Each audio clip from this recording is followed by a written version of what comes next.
Finding the Christmas Spirit and Other Essays by Michael Lieber.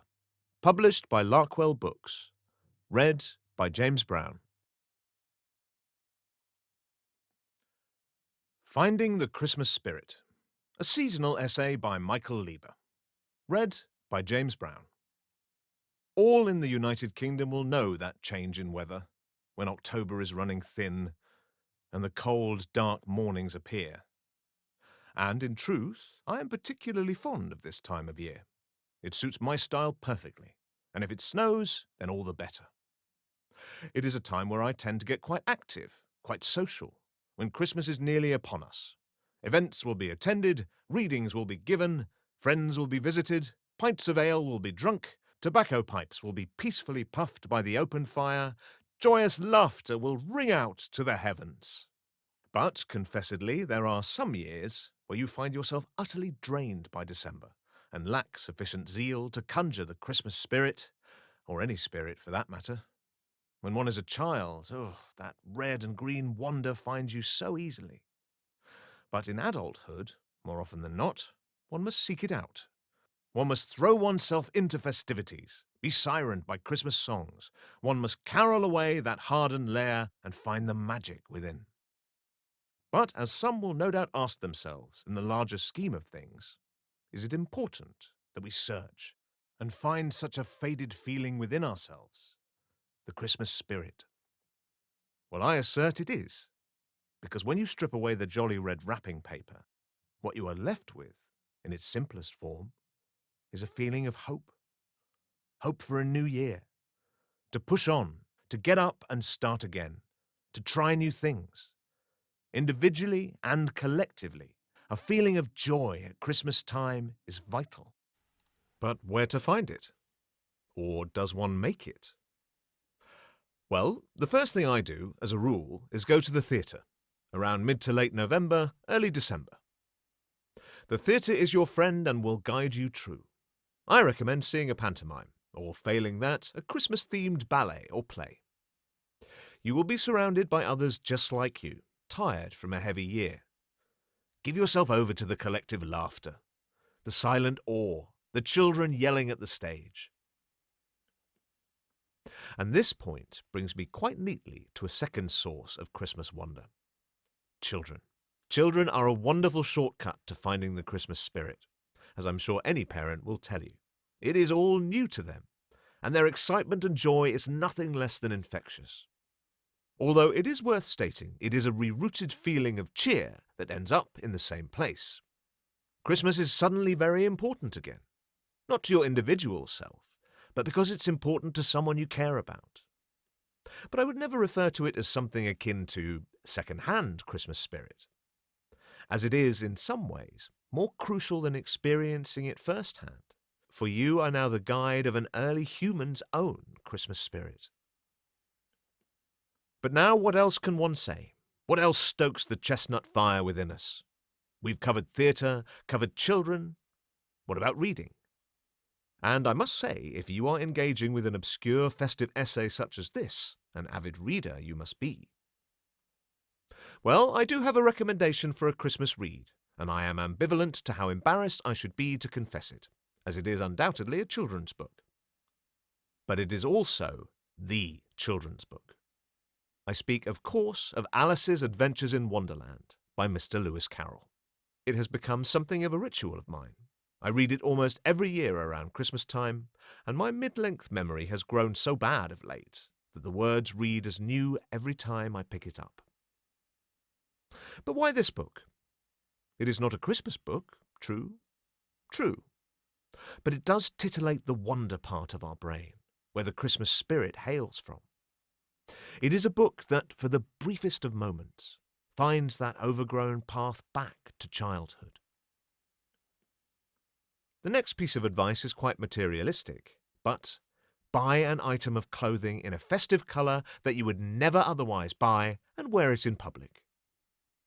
If you find yourself in front of a dressing room mirror thinking, this bright red jumper is not me, then you are on the right track.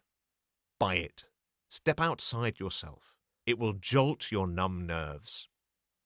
And another reason why the Christmas spirit is important, that has just occurred to me is that it aids the separation of time from one year to the next.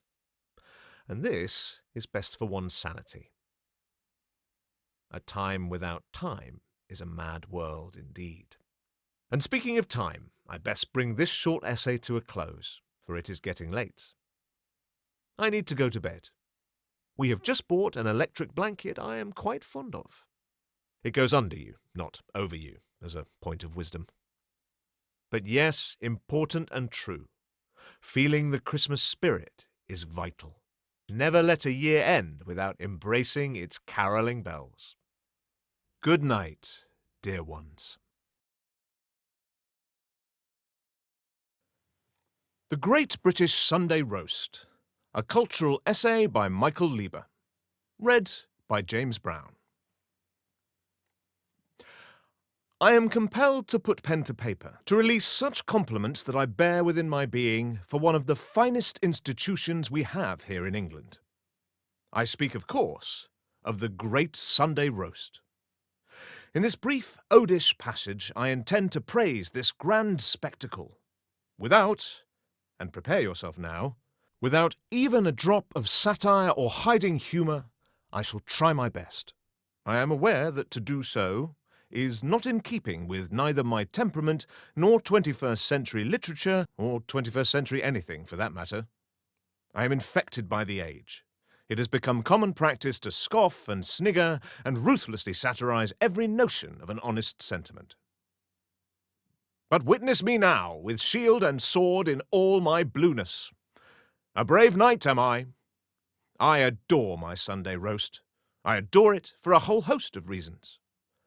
In an average working week, it is perfectly positioned in mid-Sunday, and beats the horrid approaching rise of a Monday morning with a full stomach and just a whisper of Christmas warmth every week of the year. A few slices of roasted beef, bathed in rich gravy, potatoes, carrots, peas, cauliflower and broccoli, with the saucy side options of mint, apple, horseradish and cranberry. And for due diligence, if needed, a fancier fare, then by all means add pigs in blankets and stuffing and perhaps a spot of crackling. This is the Sunday roast in all its glory. But in the same breath, I happily state it is a dish not afraid of outsiders, for it is secure and confident in its position. Chicken, lamb, pies, even brown sauce, red sauce, buttered biscuits, bacon, rubble disguised as meat. All are welcome on the plate. A Sunday roast will hold out its arms and greet those weary travellers in a jolly embrace, as a friend. Come in and know me better, man. And I will gesture to the Welsh for this wild flair, for they lead the charge in this regard. And behold, the Sunday roast with a twist was born. And for an added side note, it must be said, the best roast beef is, of course, Welsh beef. But admittedly, I must confess, the timing of a Sunday roast is not unique. There are many countries and cultures that consume a big meal on Sundays. But I stand astride with frantic limbs, dear reader, indeed at Speaker's Corner, and boom my bass baritone, the Great British Sunday Roast beats them all, for it transports all that savour its flavours to that English Eden. A simple, warm, Cotswoldian pleasure, that innocent, dewy countryside realm of Hardy, Dickens and Austen, lay-leafed and comforted. The friendly shade of a weeping willow in golden green summer as you rest by the riverbank. I fear I may be projecting by this point. So I will put forth a more universal crown, one of the defining features that is famed the world over. Hear the drum roll. The spotlight descends. Pull back the velvet curtain. Here it is, in all its puffy appeal. The Yorkshire pudding. And if you have opened your doors to the world, you will know that any foreigner that tries a Sunday roast for the first time, the Yorkshire pudding is undoubtedly the highlight. And with good cause, for it is the only element of a Sunday roast that has the power and volition to stand on its own as a main meal. In its first incarnation, it was a larger deity, and went by the name of dripping pudding. It was first debuted in Sir Alexander Casey's cookbook, The Whole Duty of a Woman, in 1737, and then later improved and renamed by Hannah Glass's cookbook, The Art of Cookery Made Plain and Easy, in 1747. The Yorkshire pudding's fruitful history even predates the Sunday roast itself by a good 80 years or so, and fittingly, like the evolution of our fair kingdom, it shrank from its immense size to a more manageable structure, but regained its reputation and vigour. It joins the Sunday roast, a bona fide celebrity. The carrots ask for its autograph, the peas swoon and faint, and the roast potatoes act casual and pretend not to care, but their quick side glances give them away every time. And with all these unions in play, the Sunday roast is now internationally known. As I understand it, there was even a brief vogue in American history, in cities admittedly, where the Sunday roast was quite popular, due to the influence of Victorian Irish immigrants, but has since fallen from Yankee tables. Well, to any such foreign plates, I will of course sing its graces. Welcome the Sunday roast into your homes once again, and feel not a jot of regret. The Scottish, the Irish, and the Welsh are all part of the tradition naturally. I wonder if small numbers sit down to a Sunday roast in Australia. Surely they must, with the amount of British boffins gliding themselves over there on a daily basis. Influence, tradition, and indeed repetition are very powerful things after all. And since the aforementioned retraction of the British Empire, it brings me quiet pleasure to think that in past Britannia lands, such as Canada, India, and Africa, in some deep dark corner of their society, perhaps the sound of horseradish sauce being spoon-clinked onto the side of a plate can still be heard to this day. They certainly do in the far-off British territory of the Falkland Islands. But as I understand it, they see the consumption of a Sunday roast as purely medicinal. They scoff down the gravied beef in order to ward off the fear that they may wake up one morning and find themselves Argentinian. A terrifying prospect, I'm sure you will agree. And now let me think, yes, why not?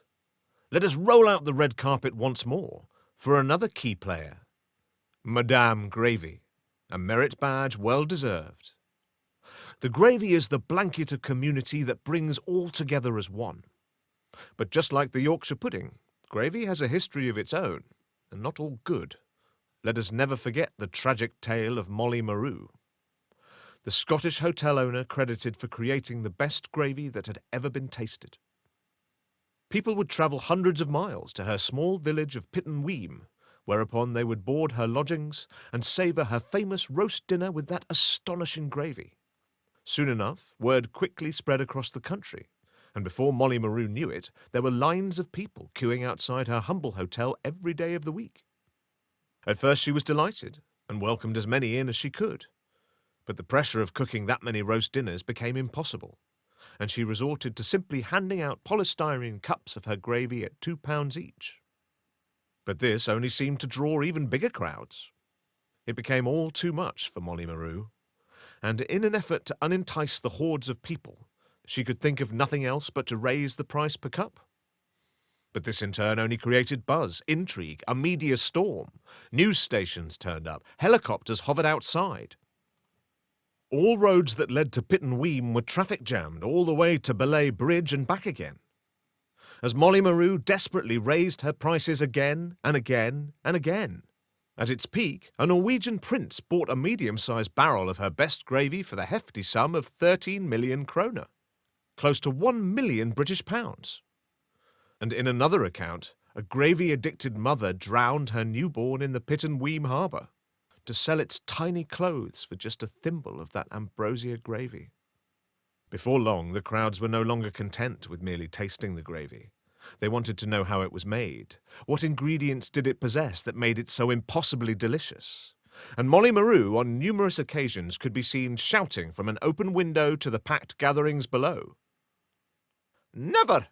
It's a family secret, and she'll never leave my lips. Now away, all of you, be gone! You're driving me mad!"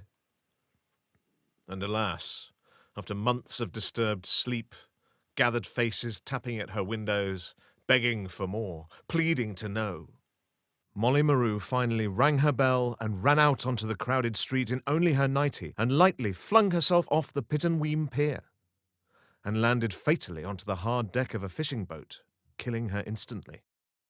After this awful tragedy, the peaceful town of Pittenweem was never the same again, and indeed the world cried a single tear that day.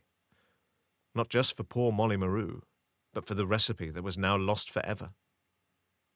And so, to commemorate her memory, the gravy boat was invented and graces our tables every Sunday. It stands as a reminder that we may indulge ourselves in good gravy, but it is never the best gravy. Now, let us conclude with the last note left to play. It is impossible to write in any great detail about the Great British Sunday Roast without at least gesturing towards the religious ties that brought about its creation. Christianity is its mother, and the Sunday church service its heart. But alas, a heart that ticks but once a year. I am aware of the strength of Christian communities, but for many in the United Kingdom, Sunday is no longer a day of piety. It still remains a day of rest, but this does not include a lengthy church service. And I will also quickly add that I have no intention of qualifying whether this is a good thing or a bad thing. It is simply self-evident. I consult the poll taker in this matter. However, the Sunday roast, in my opinion, has taken on a new and glorious responsibility. It plays a pivotal role in our national identity. It stands with many other notable traditions: the full English breakfast, acknowledging the weather, tea and biscuits, and the dream of a comfy retirement in the countryside. It is in good company. Company that we all agree upon, for the most part. But who gets the prize, I wonder? Who is responsible for making the first plate? Who gets the credit? Well, it is the Irish, and fully deserved. They invented its template: the roast beef, the potatoes, and the farm-reared vegetables. I shake your proud hand, my mighty green cousins. But as the rolling rock will roll, the story had only just begun. England added their best, and indeed the Welsh and the Scottish added their best. It is a dish that we all share and all helped create and recreate every Sunday of the year. May it grace our tables forever. It is our united pleasure, our kingdom's dish. Bow, bow, wait for applause. No applause. Curtain closes. Off to the pub.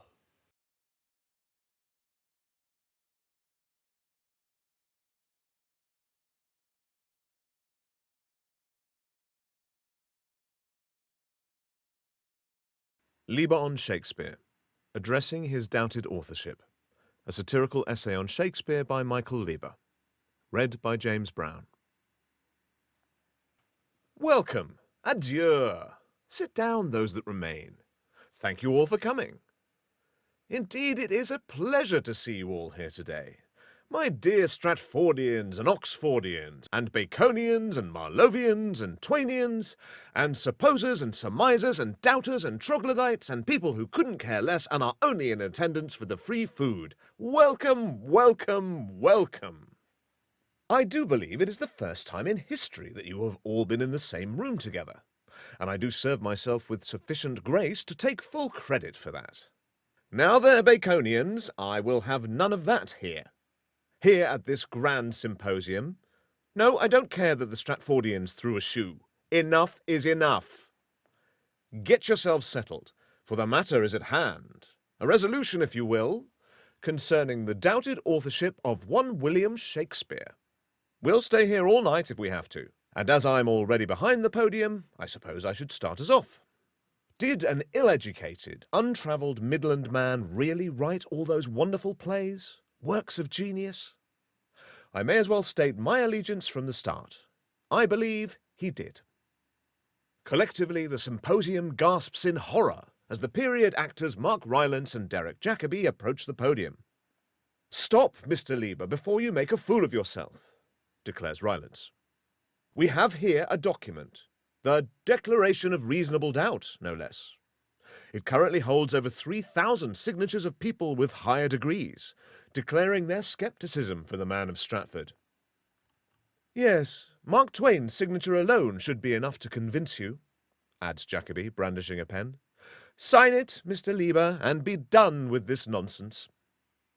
But I have indeed consulted Mr. Mark Twain, and although I found his critical essay, Is Shakespeare Dead?, an enjoyable piece, I'm afraid I am still not convinced. Sorry, Sam. The symposium falls once again into disarray. The preeminent writer Mark Twain stands up near the back, throws his cigar on the ground, and storms out. What is more, the Oxfordians spit on the Stratfordians, the Baconians take off their trousers and toss them hard and rude at the Marlovians, and the supposers and surmisers simply sit back and enjoy the fiasco. Calm, my friends, calm. Listen to me. I urge you to listen to me. I know your logic, your doubts, and it is indeed justified, and I agree with you. All does not add up when it comes to dear William. There is a piece missing. The Sphinx is noseless. I too have surmised that the wealth of knowledge possessed by the plays does not equate my fellow Midland man's experience. I agree with you, I do. But understand me now, that your very reasons for believing he didn't write his plays are my reasons for believing he did. And perhaps for the uninitiated, we should list the 4 main marks against dear William's name that inspires such doubt in so many. First, we have the plays themselves, that deliver a detailed knowledge in a variety of subjects of which he could have known nothing about, given his education, status, and lack of travel. These include descriptions of battles and foreign lands, logistics of law and falconry, and the inner workings of the royal court. Secondly is the multiple spellings of his name, which crop up no less than 80 different times throughout his life. Thirdly is his legal will, that suspiciously does not bequeath any books, parchments, or playwright papers of any kind. And lastly, for a finishing fourth, the enduring belief that dear old William was in fact completely illiterate all along, given that most of his family were. So without furtherness, let us begin with the first. Supposing his life before London really was as dull as people surmise, how could a man with 0 miles travelled and no higher education possess the gigantic, unobtainable cathedral of knowledge held by the plays? You say dear William couldn't, and I agree with you. But in the same breath I will also state that there is scarcely any one person suitable that could possess that level of first-hand knowledge and life experience, leaving the likes of all of you grasping in the dark for some impossible scholar. It could not and will not be any normal man. It has to be, it must be someone truly divine, verging on deitization itself. And as I see it, there lies the inherent snobbery that overlooks the obvious. For it is in our nature to make a big mystery out of a hat man's riddle. Take the case of Jack the Ripper, for example. Because of the unanswered question that hovers over his or her head, humanity's imagination has run rampant, envisioning the uncaught killer to be a lauded politician or a famous writer, or even a duke or a prince, when in cold reality it was most likely the first unassuming man who reported the first body, a complete nobody, an individual not worth a second thought. But as we all know, the power of a nobody is that they can be anybody. And the same applies to this colourful question. Your politicians and earls will not do when one follows the first man to the first word. It is simply dear William, poor William, determined William, the supreme autodidact. And the more he succeeds in winning over the masses, the more the scholars hate him for it. For he is, truly, an outsider. Yes, indeed, it's Willie all the way, and the richness of experience emanating from the plays supports this fact. You see, to me, it seems all too much. There are too many obscure references, of which mean almost nothing to the groundlings watching the plays, and they're certainly not integral to the stories in which they appear. They seem forced, placed on purpose in an effort to impress someone. There is too much. It is overcompensating. He has overcompensated. Like a working-class lad in a new office job, spending 3 months' wages on an expensive watch and designer suit in order to fool his manor-born colleagues that he is, in fact, one of them. It is well documented that many well-educated, well-travelled and well-to-do figures of the time were disparaging of dear William. Who is this upstart crow? This uneducated dunce of an actor who suddenly thinks he can write plays? A small mob of snobs, which had all incidentally either seen battle, were involved in law, or likewise royal dealings. Now, given William's lack of education and experience, being sniggered at by all the high-benched intellectuals, I can imagine him feeling the need to, and yes, I will say it again, overcompensate in his work, gathering and pouring as much life and trivia into his plays as possible. I can see him in a poorly lit pub taking dictation, writing down every word that dribbled from an old sailor's sunburnt mouth. I can see him seeking out letters written by real lawyers and then filtering them through his poetic pen onto the page, in the hopes that Ben Jonson, sitting amongst the audience, may hear it and think to himself, perhaps this Shakespeare isn't the oaf I previously thought. Perhaps he is worth knowing after all. I can see Ben Jonson, and others like him, presuming, as you have all presumed, that if the knowledge is in the writing, then it must be a reflection of the writer's own expertise and intellect. And therefore I put it before you that the Bard of Avon, William Shakespeare, rather than being the all-knowing, omniscient writer, was in fact the great assembler. All factions, upon hearing this, rage and spit towards the podium, but inevitably lack sufficient trajectory. The front row suffers the blow. Now, although half of you have already left the symposium, I will continue on to the second allegation. The many spellings of his name, Shakespeare, Shakespeare, and others. And if you wish, I will also address the bad handwriting, as I know you so want me to. Admittedly, I find this point the weakest of them all. Writers have always sought to revise and improve their signatures. It is a matter of vanity that it looks handsome on the page, that it commands respect. And drawing from my previous reasoning, if Shakespeare were a more common spelling of the rarer and more prestigious Shakespeare, then it seems perfectly plain to me that he would tweak the spelling. Many writers have done this. Why, I myself will confess to it. For my own God-given surname was a noble, but very laboured Welsh handle, with about 7 F's nesting in the middle.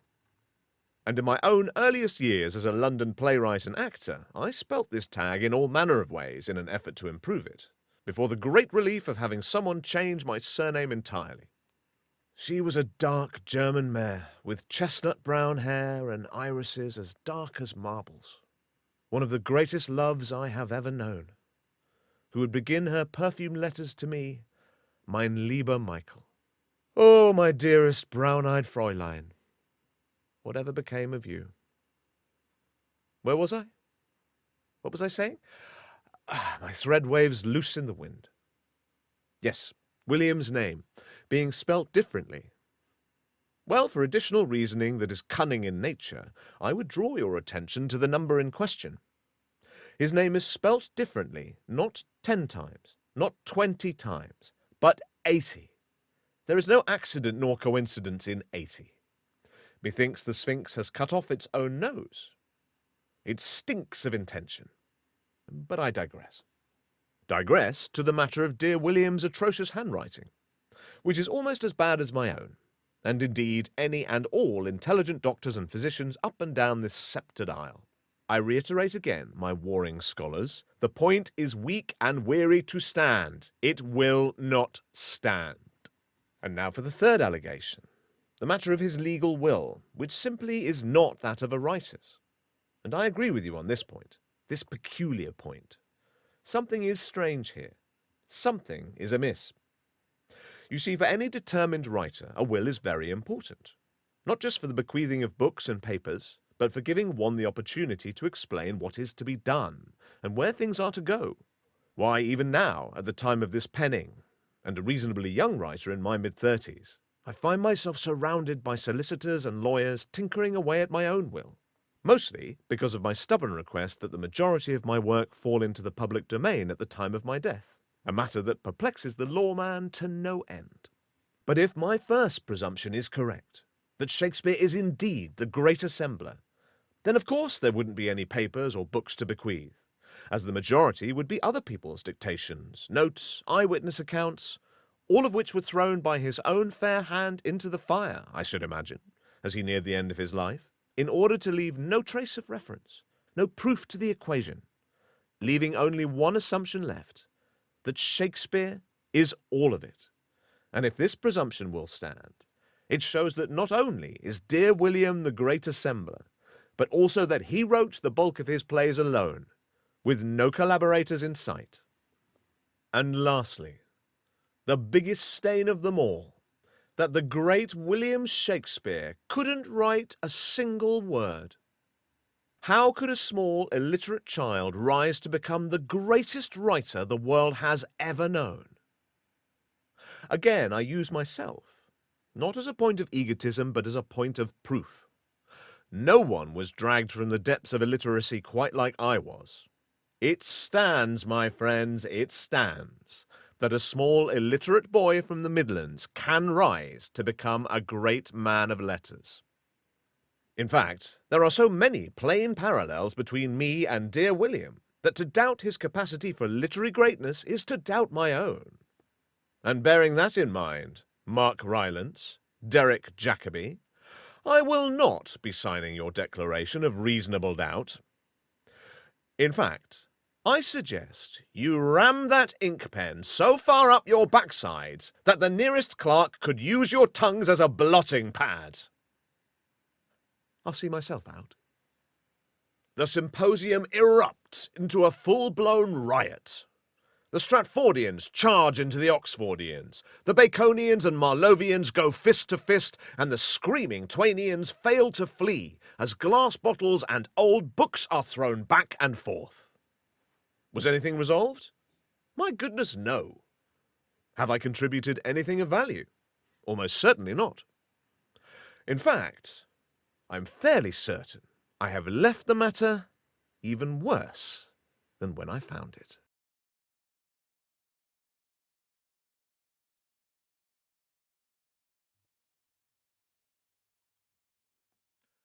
The Heart of Britannia, a narrative essay by Michael Lieber. Read by James Brown.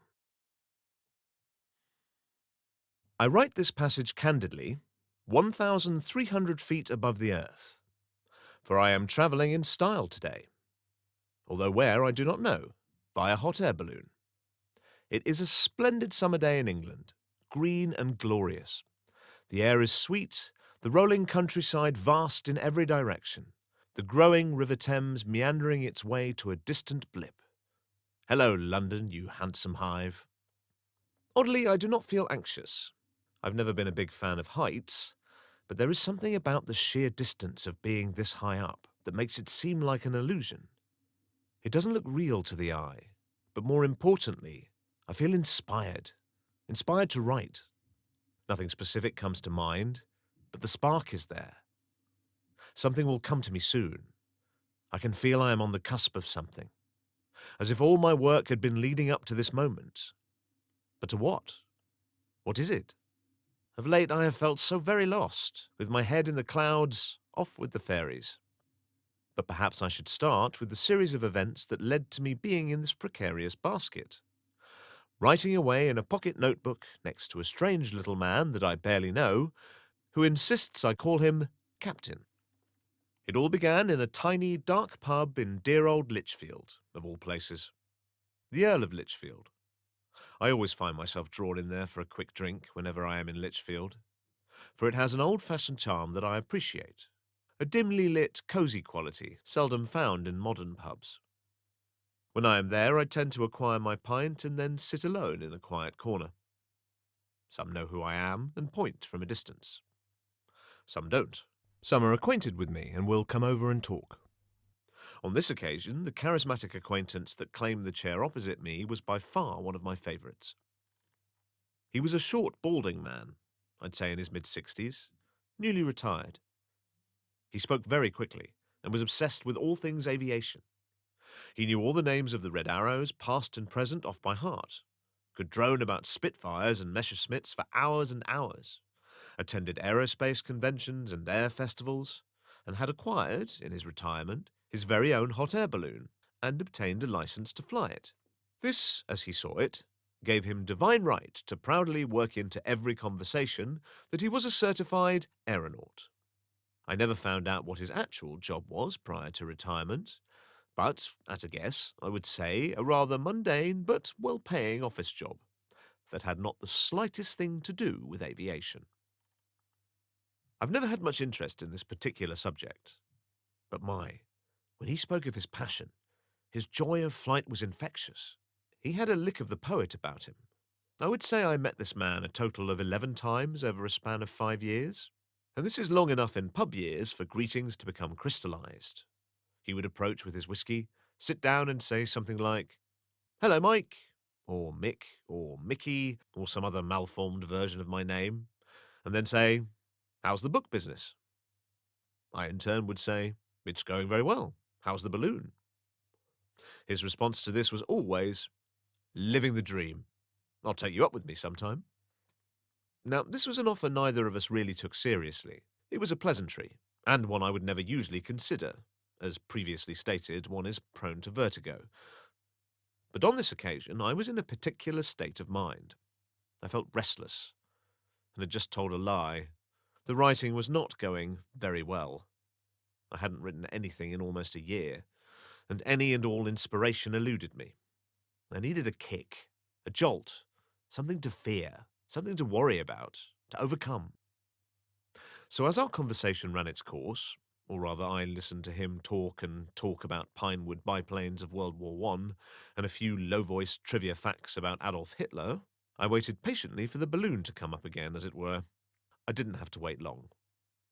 "Speaking as a qualified aeronaut," he said, taking a gulp of his whiskey, "they should bring back the airship industry for transporting freights. Twice as cost-effective as cargo ships, and you can land anywhere. That's why I went for a balloon instead of a plane. The accessibility." This was my moment. "Speaking of your balloon," I explained my dry well of inspiration, and that such an excursion would invigorate my pen hand. I then inquired when he was planning his next flight. He went oddly quiet and took another very slow sip from his whiskey. There was a feeling in the air that I had overstepped a boundary, that I had shattered the shallow pleasure of engaging with a casual acquaintance by asking for something more, something real, something tangible, something that required commitment. I could practically see the leaping of his brain as he ran through all of our encounters to ascertain how well he knew me. "Not quite well enough." He leant forward pensively and took to discouraging. "Well, you know, the balloon isn't here in Lichfield. It's in Rickmansworth, miles away, where my son lives. He's got a truck. You need a truck for loading and pickup." Oh, how I think back on this moment. I should have just given a casual wave of my hand. "Oh, never mind then. I'll get the next round. Same again, bells and tonic." But I persisted, didn't I? Stupid, Michael. Stupid, stupid, stupid. Every chance he gave me to relinquish, I battled back in a wave of optimism. "Well, I can get to Rickmansworth, no problem. When are you next going down?" "Well, next weekend, but you'll have to put a good £500 towards the cost of the flight. It's not cheap, you know. There is petrol for the truck, fuel for the burner." "Not a problem. Saturday or Sunday?" "Well, I suppose Saturday. But I wear a special hat when I fly. You'll have to call me Captain." I saluted. "Aye, aye, Captain." I am aware I'm not coming across very well here, but the worst of me is yet to come.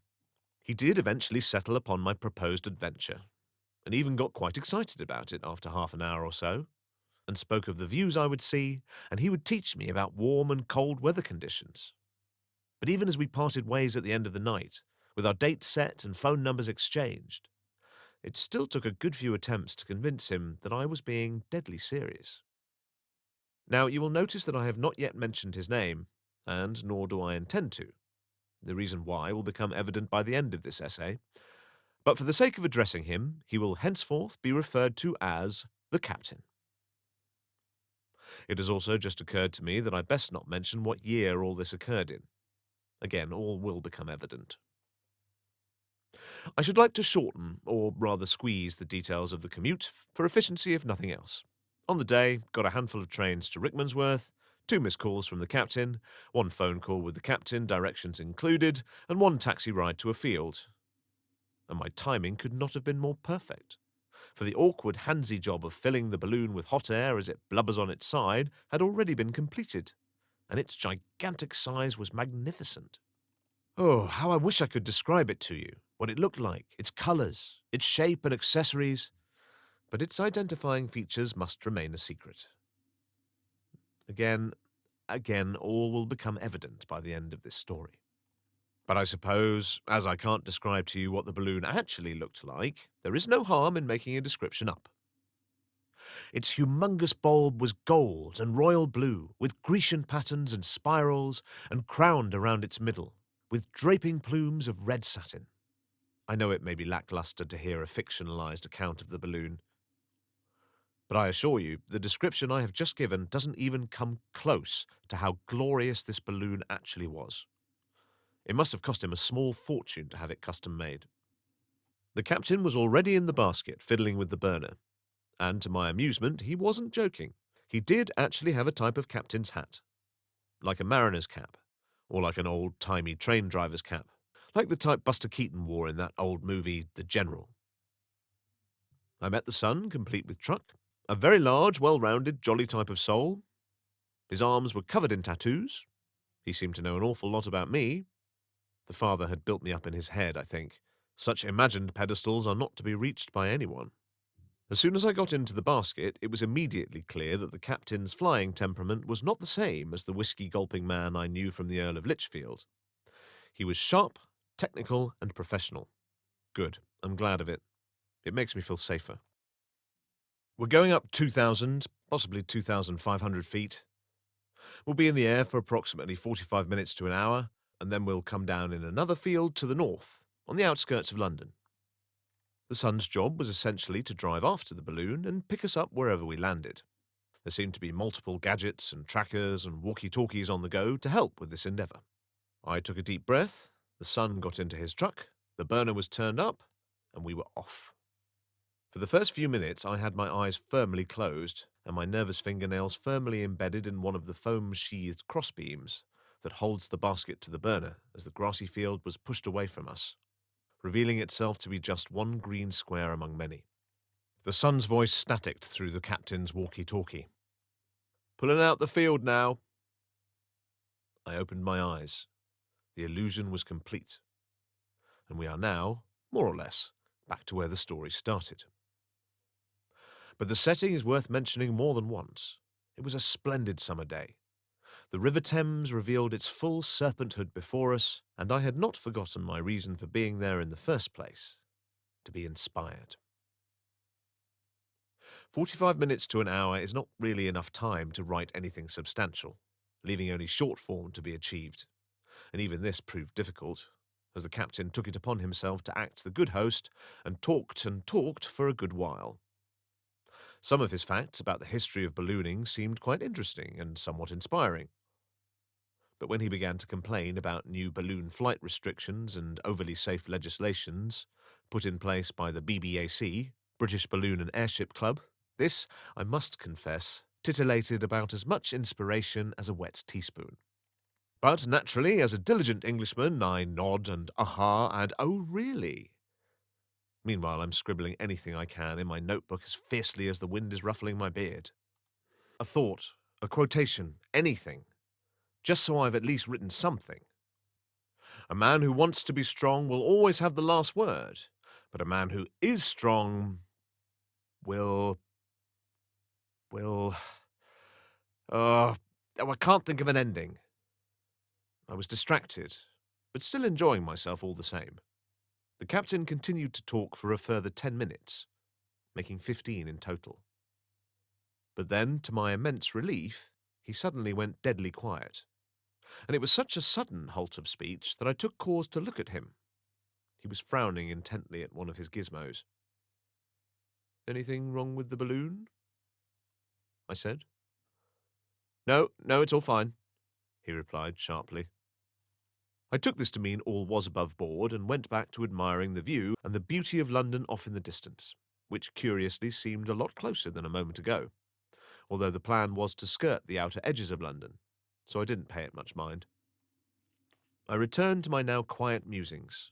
So many little thoughts. Perhaps I shouldn't pander to the academics anymore. At least, not so much. Perhaps I should write a children's book, the type that can be told again and again and again, and achieve real significance to a long line of generations. It is not the first time I have had such a notion. It usually lasts about 3 weeks to a month and then turns on me, revealing itself to be a terrible idea. But I look at Dickens, I look at Twain, I look at Carroll, Barrie, and Anderson. It puts me in a sort of kind-eyed, Disneyland, Alice and Pan type of mood. And in that short time, before the turn, it seems perfectly possible to me. But of course the biggest concern one has with a fairy tale is not that it will fall into obscurity, but rather that it will reach such popularity that it will leave you behind. Why, only the other day I was in a service station on the way to Tenby, South Wales, to visit my mother. There was a table display with children's books for sale, among them a simplified edition of Treasure Island. I picked it up and flicked all the way through it, and not once, not even in small print, could I find the name of its original creator, Robert Louis Stevenson. The story was out of copyright, re-illustrated, rewritten, and repackaged for the masses. The story had surpassed its author. But I suppose the story still having enough relevance to be retold is at least something. My concentration was interrupted again, this time by the son's voice breaking up terribly as it crackled out of the walkie-talkie and said something like, "What's it saying?" I turned to look at the captain again, who now had an expression of both worry and anger. 12 knots, 14 miles per hour, said the captain. "Is that bad?" said I. "You'll have to go higher," said the son. "I am," said the captain. "Just tell me what's going on," said I. The captain took a deep, irritated breath. "We're having some unexpected wind shear. It's pushing us further east than we want to go, and so we need to go higher." It was then that I realized where we actually were. We were no longer sailing over green fields on the outskirts of London. We were now technically in London, and all abundant nature had been replaced with a sea of rooftops and busy roads. The balloon was going slowly higher, but not as steadily as we were moving west, and with every borough we passed, the captain became ever more troubled. The sun had now gone silent. He was either completely out of range or was concentrating on tracking our whereabouts, because after 10 minutes of undisturbed drifting, our fate became crystal clear. Not only had our direction completely changed, but we were going to be swept right over the centre of London. As someone who doesn't know the first thing about flying a balloon, the question I wanted quickly answered was, "Are we in danger? Is this bad for the balloon? Is this unsafe? Put simply, are we going to die, Captain?" But as he had to tell me numerous times, this was not the problem. Just to add perspective to our growing predicament, hot air ballooning over central London, at this time, had been strictly prohibited because of concerns of terrorism. Our situation was not only potentially dangerous, but it was also punishable by a hefty fine. As the worried captain turned on his phone and set about Googling with limited signal exactly how much the hefty fine would be, I took the opportunity to appreciate where we were. The view was indeed a rare one. Just as an aside, the use of a mobile phone in a hot air balloon, as I would find out years later, was also strictly forbidden. The whole escapade was becoming very messy indeed. But my, was it a sight. We had finally arrived. Hello, Big Ben. Hello, Tower Bridge. Hello, London Eye. And in that moment, something irresistible came over me, a feeling of supreme imperiousness. I stretched out wide my Icarus arms as my beard and blue scarf ruffled about me, the words of Ozymandias echoing in my ears. I'm ashamed to admit it, but it's true. I couldn't help myself. It was truly intoxicating. But perhaps I should explain. You see, the last and final time I lived in London from the time of this event was a few years prior. I had left in terrible circumstances. My love for the London stage had dwindled awfully low. I was disillusioned, penniless, and heartbroken, practically running back to the Midlands with my tail between my legs. And I suppose, all things considered, descending upon the entire city in a gigantic, garish hot air balloon with arms of Christ could possibly qualify as a magnificent return. At the very least, it was one hell of an entrance. But just as I was enjoying the warm glow of 1 million sets of eyes looking up at me as we floated over the Thames, the captain's quiet spell finally broke. As he proceeded to swear repeatedly and gasp at his phone, I presumed he had now discovered how much the fine would be for any balloon pilot caught flying over central London. "What does it say?" I asked, taken aback by his sudden rage. "That's ridiculous. I'm not paying that. I can't pay that," he said, more to himself than to me. And, in his agitated state, he put the burner on full blast and turned our slow, safe ascent upwards into a fast, hair-raising climb to the clouds. In that moment I became aggressive towards him. I was scared. I had no idea what was happening. But looking back in retrospect, I presume the captain's logic was either to evade being spotted, reported, and subsequently fined by hiding in cloud cover, or to reach such a height that it wouldn't technically qualify as being over a city. I never found out how much the fine was, but I imagine it must have been an obscene amount to make the captain suddenly drop all aspects of safety and professionalism. I must have said many things in that moment that made him even more distressed. The higher we went, the more we turned on each other, until the captain and I proceeded to engage in what can only be described as a full-blown screaming match, as the temperature changed from mild to noticeably freezing. The conversation went much like this. I have, of course, removed all of the profanity and replaced the incoherent crossovers with an adequate translation. "I say, Captain, land this balloon sharpish. You are going to put us in a sticky situation. Don't tell me how to conduct myself. This is your fault, Mr. Lieber. You asked to come." "That is indeed true, but I do not control the wind, my good captain." And on this went, and only when I, hand on heart, promised to sign a legal document that I would take full responsibility for any financial fine that befell him did he begin to calm down. I better address this as an aside also. I did not sign any such document. Not that it would have stood up in any court of law, even if I had. But he was at least calm. Angry, irritated, but calm. We were now more or less clear of the city. The boroughs and small towns of outer London were now below us again. We didn't speak or even look at each other as we drifted downwards. I think he may have told me begrudgingly to hold on tight to one of the padded beams as we touched down in a field. It was quite a smooth and steady landing, I remember. It was about the only thing that was smooth on the entire venture. Now, my first impulse, as we both left the basket, was to physically attack the captain in some fashion for putting me in so much danger, but as we exchanged a passing glance, it was clear that he was struggling with the same impulse for potentially costing him a great sum of money. In the end, we settled upon a sort of tired cross-relief. The son was called, who sounded even more relieved than we were. He was half an hour away. That was a very long and awkward 30 minutes of waiting. But eventually that lovely vehicle came into view. The balloon was deflated, bundled up like a sleeping bag, loaded with the basket onto the truck, and we set off. The son tried to lighten the mood, but eventually he went as quiet as we were. They dropped me off at the nearest station and drove away, and I never saw the captain or his son ever again. I would have expected to have bumped into him by now, with the amount of times I've been back to Lichfield and frequented that same pub. But I never have, and because I have had no contact with the captain, I never found out if anything came of the fine.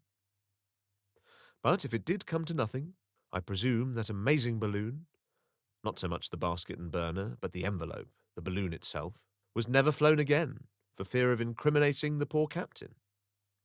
And if it does still exist, it is most likely rotting in a garage somewhere. If this is so, it is a true waste of beauty, and only those who looked up on that lost London day will know how truly remarkable it really was. It's sad the captain didn't name it. All beautiful things should have a name, and for the few precious times it graced the sky, I shall name it now, and may it be remembered for that day. The Heart of Britannia. Allow me to make 2 points perfectly clear before we begin. First, an apology for the indecent amount of detail in this retelling, but seeing as the punchline is the loss and destruction of people's homes and businesses, I think it warrants a detailed effort on my part, that I at least try to remember as much as I can. Point 2. None of my actions over the course of this story should ever be considered heroic or brave.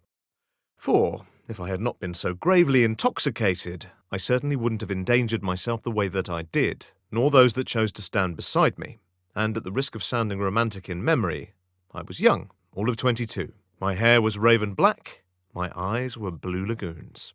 I had moved from Middle England to Collier's Wood in South London to secure work as a playwright and actor, and had rented a shoebox-sized room above an estate agent at £3.50 a month, just like Shakespeare, I used to say. My, was I living low. Most of my dwindling funds went on rent, leading my diet down a steady road of cheap microwavable pies and pot noodles. Now, in truth, I did not need to survive on such a meagre meal every night, but saved money meant more cigarettes, alcohol, and tube trains to rehearsals, as was my routine at the time. And now, in my age of blue, I look back on these vagabond years with amazement that I was ever happy. But I was. For I was in London, and would have happily slept in a puddle for the stage. But I digress with vigour, back to the riots of which lasted a total of 5 days. And it is worth mentioning that for the first 2 days I wasn't in London. I was visiting family in Lichfield. The riots were all over the news. Images of red double-decker buses smouldering on fire and violent gangs confronting shielded lines of police. It was Friday morning, the 8th of August, and my intention was to return to London on the earliest train, an appointment I kept to my family's dismay, who insisted I stay a few more days until the troubles were over. But one terrible trait that prevailed in my youth was that of rebellion. If I was told to do something with any authoritarian tone, then it was imperative that I did the opposite. And so, back to London I went. I arrived at Euston Station at around midday, and tubed south to Collier's Wood, back to my shoebox. There was an atmosphere brewing, for the worst of the riots didn't happen during the day. They manifested at night, like a nightmare. Now, in my rented room, a sad sight to be sure, a mattress on the floor, a dusty microwave in the corner, an old bookcase overflowing with various scripts and scribblings, the complete works of Oscar Wilde, the complete works of William Shakespeare, likewise Samuel Beckett, Harold Pinter, and a smattering of Joe Orton, for good measure. I was eager to keep up with the news reports, as you can imagine. I had a television hooked up to a DVD player, but its screen did not receive transmissions from the outer world, for I couldn't afford a TV license. Correction. I didn't want to pay for a TV license. I did, however, obtain a pocket FM radio for my day's journey. The overall agreement amongst the static-filled channels was that no rioting would occur tonight, due to the weather forecast with its prediction of torrential rain. This came together with a strong assurance from BBC Radio 1 that the rioting had now stopped entirely. The police had prevailed, there would be no more troubles, only peace in London town. The culprits caught and made an example of, quashed, done and done. Now, in truth, as I lit one sovereign cigarette by the open window, I was quite disappointed that the excitement was over. The time was now 2 p.m. I ate a ham and cheese toastie, smoked a second cigarette, watched half a movie, and fell asleep on my mattress. I was sirened awake a few hours later by the sound of a fire engine going past the window. Or maybe it was a police car. I have never been able to tell their sirens apart. I thought nothing of it. Hearing a siren in South London was an everyday occurrence. But when a second, third, and even fourth siren screamed past the window, my lulling eyes snapped open, accompanied with a growing smile. My inner monologue began chattering away in a wave of adrenaline. It's happening, it's kicking off, the fires are coming, the troubles are coming. I quickly got dressed, whirled on my grubby long coat, stuffed the pockets with tobacco and money, and left my shoebox with a mixture of excitement, fear, and thrill for adventure. It was still light at this hour. At the end of the street was a flashing disco of fire engines and police cars. An old lady passed by me, clutching her handbag, eager to get home. For with age comes wisdom, and with youth comes curiosity. Being on the receiving end of youth, I sauntered like a curious cat down the street, towards the growing smokestack that was rising from the sirens. At the end of the street, to the right, was a car park featuring a row of large shop fronts, including PC World, Benson's for Beds, and the brightest star of them all, Mothercare. A respected, trustworthy brand for all parenting needs. A one-stop shop for prams, dummies, nappies, baby grows, powdered milk, and its newest admission, an exploded petrol bomb. The entrance doorway was a barricade of high flames, black smoke finding its way through the roof, and the great vapouring arcs of water from the desperate fire engines made the air almost tropical. I stood for a good while with a handful of other curious onlookers. "It's disgraceful. They all need shooting," said a very old man. "Why Mothercare? Just why?" said a young woman. To our relief, the fire was extinguished just as it began flirting with Benson's for beds. There was no optimism in regards to further troubles. We all knew this was merely the starter before the main meal, the warm-up act, a warning shot. Get home and stay home was the message. I overheard a grey-haired man on his Nokia mobile urging someone, I presume his daughter or son, to come over and stay with him. He finished his conversation with the ominous words, "It's not safe to be alone tonight," which I myself was. The time was now 6 p.m, and it was starting to get dark. I lit another cigarette, thinking what to do next. Following the rule of safety in numbers, I carried on down the street to the Collier's Wood tube station. Opposite was my faithful boozer, the Royal Standard, a small, intimate pub where old salt-of-the-earth locals spent their hard-earned money, pint for pint, while reading the newspaper. I shuffled through the door and declared sanctuary at the bar, ordering 2 pints of Worthington's Bitter, 1 shot of tequila, and a packet of pork scratchings. I felt safe. There was a good number of burly, gold-ring bulldog types knocking around, one of which had brought a cricket bat that was slumped in one of the chairs. There were about 15 people in the Royal Standard that night, and almost everyone was quiet and watching the widescreen TV. The volume had been turned up for the news, which, in this darkening hour, had turned very serious. The fires had already begun in East London and were gradually migrating south, and Collier's Wood was mentioned on a list of potential problem areas. The reporters had quite a good idea of where the looting would flare up, as much of the meeting points were organised over BlackBerry Messenger, which had now been infiltrated by the police. The next few hours were admittedly quite a joyous time. As the wine and beer flowed, merriment followed. We made fun of the track-suited hoodlums that were being montaged on the TV. We spoke of Britain. Some acted tough. Others, like myself, turned to humour. We played ironic music on the jukebox. Sex on Fire by Kings of Leon. We Didn't Start the Fire by Billy Joel. And I Predict a Riot by the Kaiser Chiefs. It was now night. The streetlights had flickered on, and, as if summoned like moths to a flame, we began to see a small handful of hooded figures running past the pub window. I recall vividly one carrying a metre-length block of wood, and thinking how impractical it was. There were a few customers still sitting outside having a smoke. This dismayed the pub landlord, a little Irish man with a white moustache, whose name escapes me. Wait, no, his name was John. I think it was John. He was concerned about a great many things, but one matter he was particularly vocal about was that of litigiousness, that someone would be attacked or injured while sitting outside, and then sue the Royal Standard. He managed to coax them back in by making promises that quickly spread around the bar. "Right, until this shite is over, you can all smoke inside, because I'm locking the door." The bulldog types did not like the notion of an enforced lock-in and stood up to leave. The little landlord pranced around them, begging them to stay. None of us wanted them to leave. They were our protection. Everyone else in the pub was either a pretty young barmaid, an OAP, a passed-out alcoholic, or me, who was happily lighting a fresh sovereign with a puff-puff at the bar. I had never smoked inside a pub before. Eventually, the landlord resorted to yet another bold promise, as even more hooded figures sprinted past the window. "Right, the news has confirmed the looters are coming this way. They're heading to the Tandem Centre," which was a shopping complex 250 yards away. "So, it's safer that everybody just stays here for a few hours. Until then, it's a free bar.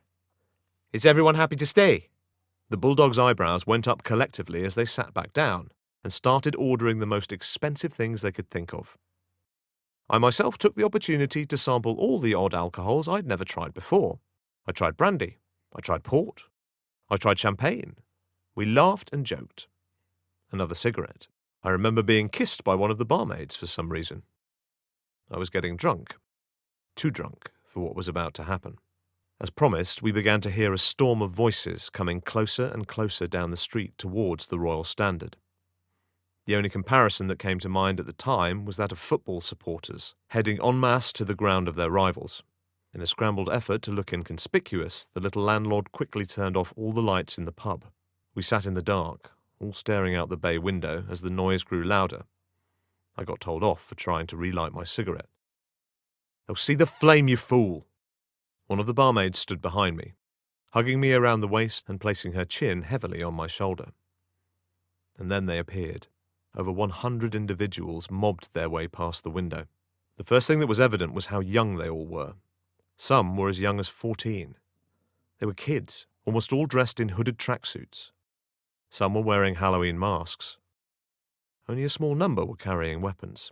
They didn't seem to be much interested in causing destruction as they power-walked down the road. Heading to the Tandem Centre was clearly at the forefront of their mind, and, as abruptly as they appeared, they vanished from view, although their raucous voices lingered in the distance for a good while. When a sense of safety settled on the street, the lights were turned back on in the pub, the doors were unlocked, and people were allowed to leave, of which the majority did very quickly. The mood was one of relief, with many hugs. Good night and good luck. Get home safe. The landlord and the barmaids began closing up. The chairs were turned upside down onto the tables. The rubber bar mats were removed and placed in the washer, next the collecting of glasses. I helped wipe down the surfaces. Besides myself, by this point, there were only 3 other customers. 2 old men in their mid-70s, who were talking very loudly about World War II, and a man in his early 50s, who was passed out on the bar, and had missed a great deal of the night's festivities. I remember he had shoulder-length blonde hair that I was amazed to learn was not a wig. Then, something happened that smashed all feelings of peace into 1,000 pieces. The bay window was not through, framing the worst of the worst. 2 Indian lads with black beards and 1 white man with a shaved head pulled up on push-bikes outside Collier's Wood tube station. The station was closed with a railing gate over the entrance. They stood leaning on their bikes for a good while, talking and looking around. Then they all moved away from the station door. The skinhead ruffled through a backpack and then pulled out a green glass bottle with a sparkler duct-taped to its neck. He lit the sparkler and hurled the bottle at the station entrance. Smash! The gate and pavement were engulfed in flames. They laughed, barked like dogs, high-fived each other, and then leaned on their bikes again by a bench. We all watched them with grave severity as they began pointing at various areas. A car wash stand, the corner shop, the Royal Standard, and then, to our immense relief, they cycled off up the street. It was clear that these creatures were not the same as the mob that had passed previously. Their intentions were different. They were not here to loot. They were here to cause chaos. "Right, we're out. Everyone out," said John the landlord, who was worried almost to tears. The pub was all that he had, his only means of support. The barmaids left first and walked very quickly, arm in arm, in the opposite direction to the Tandem Centre, while the rest of us clambered out to the tune of a locking key. John was now legitimately crying. He took one last look at the Royal Standard, bid the 4 of us good night, and set off after the barmaids. The blonde-haired man stumbled to sit down and slumped drunk onto one of the pub picnic tables. The 2 old men began walking away as they continued to talk about the war, throwing out phrases like "broken Britain" and others that are far too racist to be repeated. "Where are you going?" I said, climbing onto one of the wooden tables. "Home," they said sharply. "They might be back," I continued. "They'll burn it down. This is your local, your pub. We need to protect it. We need to stay. We need to guard it." No doubt it was the drink talking. The 2 old men looked at each other. "No, that would be stupid, lad," said the one on the left. Now, this part is somewhat paraphrased, but I said something to the effect of, "Hang on, you 2 have been ranting about the war for hours, going on and on about bravery and being honourable. Well, this is your chance to actually stand for those principles. If you leave now, you are no better than they are, and a traitor to your country." Essentially, I guilted these 2 grizzled pensioners into staying. I look back and regret this action severely, but my desired outcome was achieved. Here were 3 men to help me protect the Royal Standard from being set ablaze. Admittedly, we were not the most intimidating of protection, but at least it was something. We sat down and waited. More talk of the war, more talk of England. And then the worst thing of all happened. I ran out of cigarettes, and the only other smoker in the group was passed out. I woke him up to discover he too had also run dry. I'm embarrassed to say it, but my drunken young self started checking all the ashtrays for any surviving soldiers. Bingo! A small half-smoked cigar. I stuck its gungy end in my mouth and soon discovered that cigar smoke is not meant to be inhaled. The time was now midnight. We had waited for a good hour. There were no sirens to be heard, no police cars, no fire engines, No ambulances, nothing. We felt alone in our supposed bravery. Then, suddenly, without warning, to our utter dread, our bravery was needed. The bikes were back. The skinhead was chanting something I couldn't understand.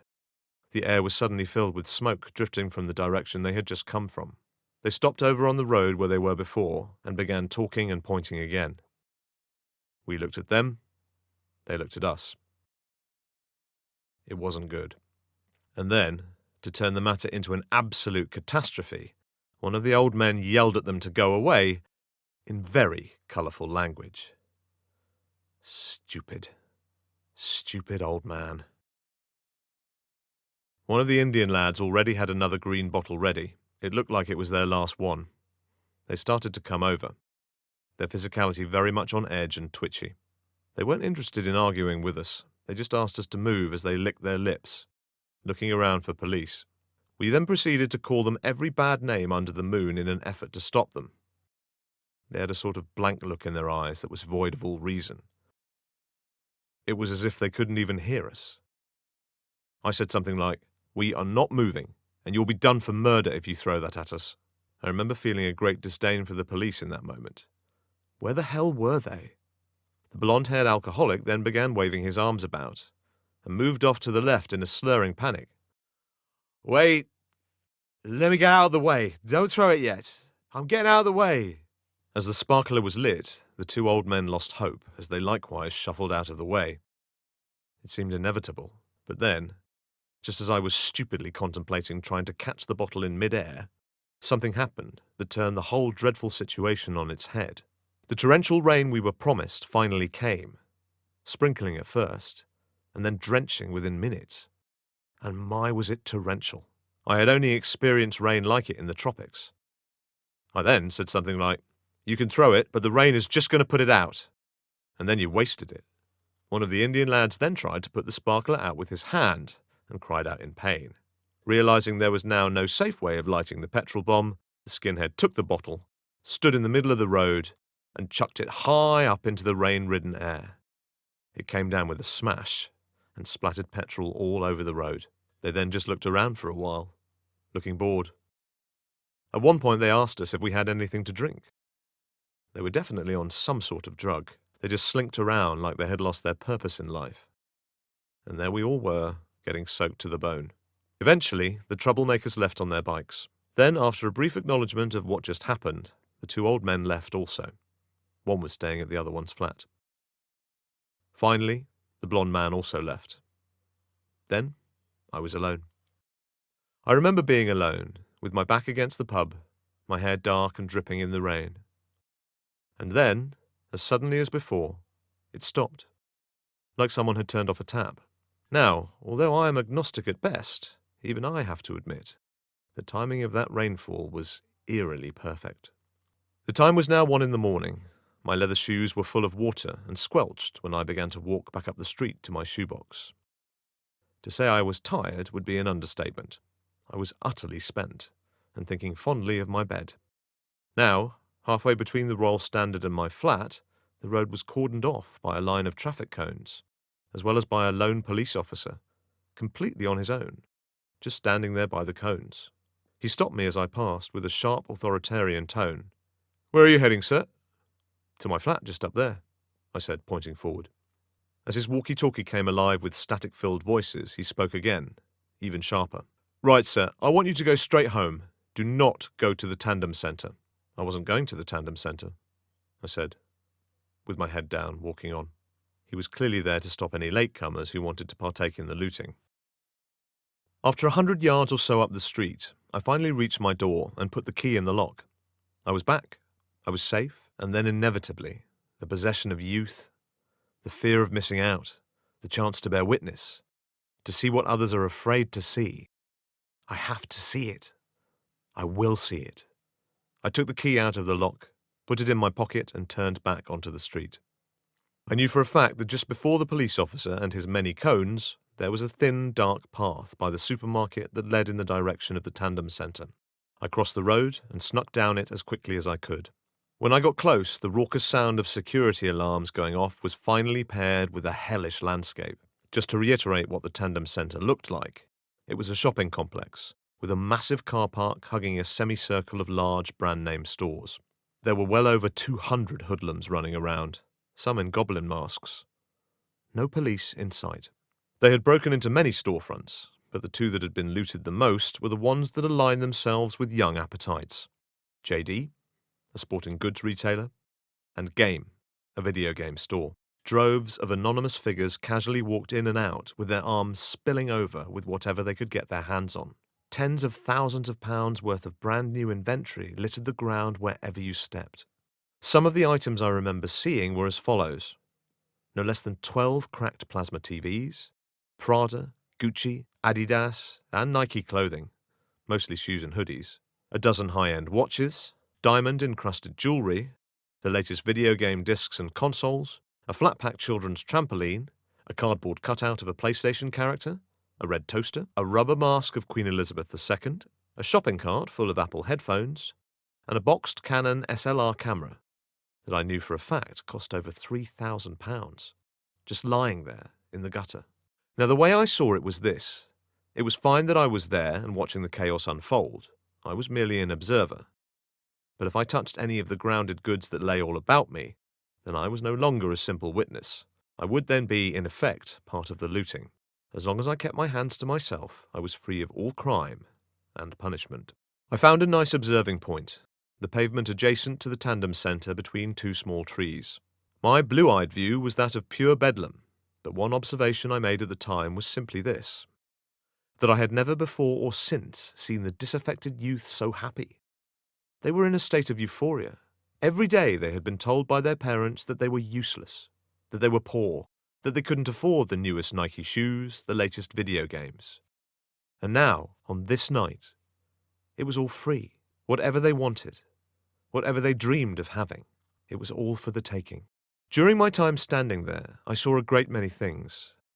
Some sights were almost comedic, and even verged on the absurd. The first was that of a white mobility van pulling up and letting down the wheelchair access at the back, as the driver's mates waddled their way out of a smoke-filled Argos and piled the van with 6 large televisions. The doors were then closed, and the van took off into the night. Another sight that comes to mind was that of an enraged drunk father who turned up on a pink girl's bicycle with a basket on the front. He stumbled off and started yelling his son's name as he sought for him amidst the smoke. I can't remember the son's name, so we will just call him Alex. Alex! Alex! Where are you? Alex! When I find you, you're dead. I concluded that his son had snuck out to join in the mayhem. It is worth mentioning that I was not on my own between the 2 small trees on the pavement. I was approached by 2 Russian men who shared in my curiosity. They gave me a cigarette and a can of cheap red-striped beer to drink. One of them was very talkative and said things like, "Is this good riot? In Russia we have better riot. This not good riot." This was a very worthy point. I myself would not consider any of what I saw that night as rioting. These people were not standing up for some great cause. It was just an illegal shopping spree. That is not to say that real rioting did not happen during the London riots, but as far as Collier's Wood was concerned, it was mostly confined to looting and arson, which brings me once again back to the police. Where the hell were they? The lone police officer with his line of cones was a clear indication that they knew the Tandem Centre was riddled with delinquents burning the place to the ground, and yet they weren't anywhere to be seen. This remained an infuriating question for a good long while, but when I slinked off down a side street to relieve myself up against a wall, this question was immediately answered. As I stood there with my member in one hand and a can of red-striped beer in the other, I realised I was being watched from a distance by 50 police officers in riot gear. They were all in a close huddled line. They were protecting the petrol station down the street. After panicking out of view, I finished up, and then, with the last of my drunken courage, started walking towards them. If it sounds surreal, I promise you it felt surreal. I said to all of them in a fairly meek voice, "They're looting the Tandem Centre. They've set fire to it. You need to stop them. Why aren't you stopping them?" I was then taken to one side by a female police officer who explained the situation to me. I remember she was quite fat and brash with her words. "Look, they can loot all they want. They can set fire to the stores. The companies are all insured. It's bad, But if one of those bombs hits this petrol station, it will become a far worse situation. All these buildings here are residential. Now, I suggest you go home, sir. Alas, I did. Slow and tired, I sauntered home. Key in the lock, head on the mattress. The night was over for me. And so my memory of the London riots of 2011 comes to a close. There were flare-ups over the next 2 days outside of London, in Birmingham and Manchester and a few other places. They called them envy riots. But they were quashed almost instantly. Then, it was all over. The newspapers, of course, had an absolute field day. Talk of race, talk of class division, talk of unrest. But overwhelmingly, the angle that got the most coverage was that of insurance. A lot of big English high street brands were in danger of going bankrupt at the time of the riots due to the increased popularity of online shopping. So when it was revealed that the two biggest names on this death list were no longer going down because of the gigantic insurance payout they received due to the fires and looting, a conspiracy theory prevailed that the riots had been arranged on purpose, with eye-catching news headlines like, "The London riots save Sports Direct and Game," with the added logic that these stores just happen to sell exactly what young hoodlums want: expensive sportswear and video games. Now, I suppose seeing as this is an eyewitness account, I should give my own opinion or viewpoint based on what I saw. However, the truth is that I don't really have anything to add. I can only comment on my own individual actions of that night, and I think back with judgment and even a hint of embarrassment at my younger self, as we all do in time. But amongst this disdain lies a grain of respect that I played my part in defending the Royal Standard pub from being burnt to the ground, which, at the time of this penning, still stands to this day. And for that, I am proud.